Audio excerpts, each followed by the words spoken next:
everyone, welcome to today's remote learning session on rainforests.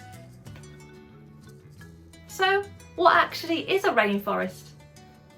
A rainforest is, as the name suggests, a forest that has lots and lots of rainfall. They are evergreen, broadleaf tree forests, so not like your conifer trees that you might see in Cannock Chase, but your broadleaf trees that have the big leaf stems rather than little needles. And these trees are evergreen, which, unlike your tree in your garden or at the park, those trees shed their leaves seasonally, whereas rainforest trees are evergreen, meaning they don't shed their leaves. Rainforests actually have their own ecosystems, so they don't go through the seasonal changes like the rest of the planet does. They're just constant in one temperature and one climate. Now, rainforests are the oldest living ecosystem that our planet has today. Some rainforests have been dated back to be around over 70 million years ago. That is the same time as when the dinosaurs roamed the earth. So they are very, very old. Rainforests span on every continent of the earth except for Antarctica, which might surprise you because I've just said that rainforests are hot and humid and tropical, but there's actually a couple of different types of rainforests. The ones we're speaking about today are the tropical rainforests, which, like I said, they have their own ecosystems, they're very hot and humid, and they're found on the equator and south. You also have your temperate rainforests. These can be found in West North America, in Canada for example, in some parts of Scandinavia, and they are usually coastal rainforests near mountain ranges, and they're a lot cooler than our tropical rainforests, but they're still very, very wet and humid. Now, because tropical rainforests have such a hot and humid climate, it allows them to have a high biodiversity. And biodiversity means the amount of animals and plants living in that area. So that means rainforests have lots and lots of different species of animals, plants and fungi all living within that one habitat, which makes them a biodiversity hotspot. We saw earlier how important rainforests were for our planet. They help stop climate change. They help regulate the Earth's fresh water. They provide lots of oxygen for the animals and wildlife within them.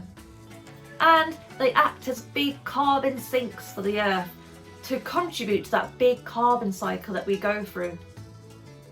But did you know that over 70% of cancer treatments in today's modern medicine actually come from plants in the rainforest? So the rainforest can help us in so many ways.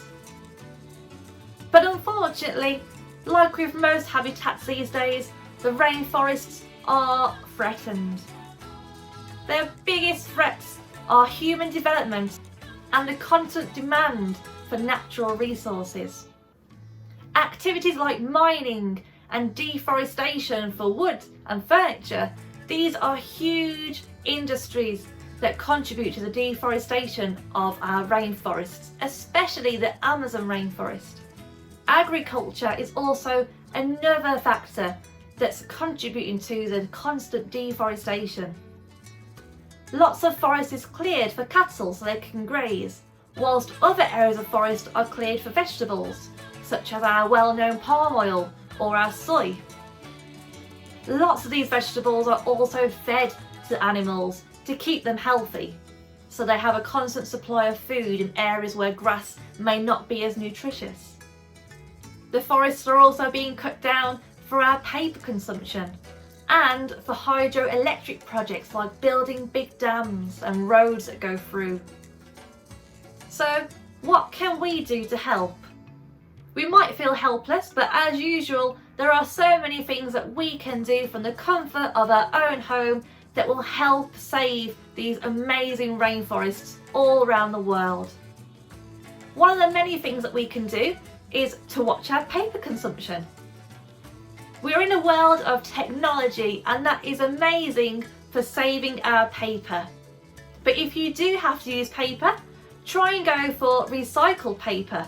You can even make your own, it's really fun.